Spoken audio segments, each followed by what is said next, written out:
Hello，今日嚟到鴨脷洲粵海華庭680實尺3房2廁1廚嘅單位。咁呢間屋嘅裝修呢，嚟緊係會有一對退休人士嘅夫婦比較專業啲嘅。咁所以呢，成個裝修風格呢，都係會希望簡潔同埋實用，日後易打理。好，廚房啦，咁佢呢個多邊形嘅間隔呢，就比較要花啲心思去同佢設計個櫥櫃嘅，因為呢啲角度又唔係90度，又唔係45度咧，我哋喺做家私嗰度咧都要好小心去特別去處理嘅。就一個特大嘅星盤係客人要求嘅，可以擺下餸菜煮之前嘅要切要處理，跟住要洗啦，洗完咧就擺喺度準備去喺隔離度炒啦，咁就一氣呵成可以煮到一餐飯，就叫做順手順腳咯。佢就想有啲花巧啲或者有啲趣味啲嘅，可以點處理咧？咁樣就喺門嗰度着手咗啦。咁好似大門，佢會有啲金屬花線啦，跟住廚房嘅趟門，咁佢路軌就用咗啲意大利嘅吊趟路軌，咁就比較靚同埋靜音啲嘅。係啦，咁就有通花玻璃啦。好啦，跟住我哋試入去其他嘅門度望下啦。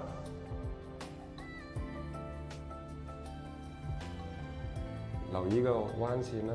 入邊呢度就係直身線啦。咁我背後呢個咧客房咧，佢呢個客廁咧，佢呢個吊趟門咧，佢就係用條子造型嘅。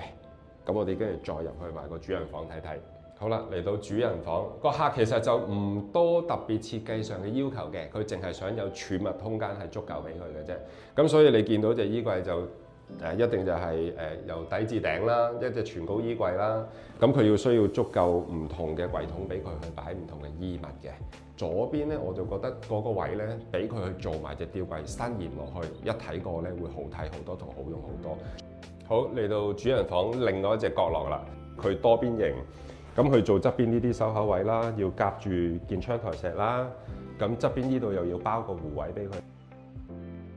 客廁嚟講咧，入邊個顏色配襯咧，就最主要其實都係靠牆身同地台嘅瓷磚嘅。咁就屋主咧，今次就花咗好多時間去揾一啲比較特色啲嘅瓷磚，係特別大塊嘅，同埋拼花嘅。草草綠綠啊，好有園林感覺嘅一啲瓷磚，鋪出嚟個效果十分好。雖然佢嘅廁所唔叫太細，但係都盡量幫佢諗好啲，同埋佢都退咗休啦，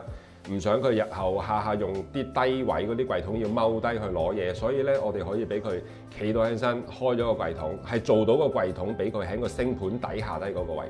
因為通常星盤位個底咧都係有個隔氣會阻住，做唔到櫃桶，永遠都係得一對櫃門嘅啫。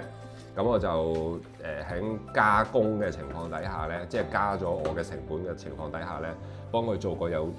備咗噏，即係我哋叫 U 型嘅櫃桶，俾佢喺個面盤櫃下低，俾佢喺個面盤底下底用到個櫃桶。好啦，總結翻成間屋嘅裝修咧，咁因為兩個戶主